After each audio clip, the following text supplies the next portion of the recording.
আমি প্রবাসী বহু লোকরে বলছি, বুকে জড়াইয়া বেটা এমন বিদেশ কইরো না।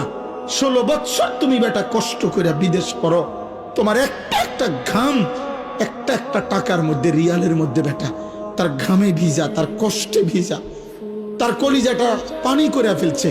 আজকে 18 বছর 20 বছর বিদেশে থাকে, একবেলা খানা দেই না কেউ নাই, এক গ্লাস পানি আগায় দেওয়ার মতো কেউ নাই, একটা জামা ধুইয়া দেওয়ার মতো কেউ নাই, একটা ভালোবাসবে একটা বিবি নাই, বাচ্চা নাই, কেউ নাই। বেচারা অসহায়ের মতো 12 ঘন্টা ডিউটি করে আইসা ফিরে থাকে রুমের মধ্যে, মন চাইলে দুগা খায়, মন চাইলে শুইয়া থাকে ক্লান্তিতে। আবার ডিউটি টাইম হয়ে যায়, কে খাইবো, কে রাঁধবো? এত কিছুর বিনিময়ে তোমার স্ত্রী দেশে বাজারে বাজারে ঘুরে গেরাম চুক্তি বেড়াইতে লগে কথা কয়, তোমার ছেলে নামাজ পড়ে না, তোমার মেয়ে অসৎ চরিত্রবান, চরিত্রহীন কোন লম্পটের সাথে হারাম প্রেম করছে, আর তুমি বিদেশ করতে আসো।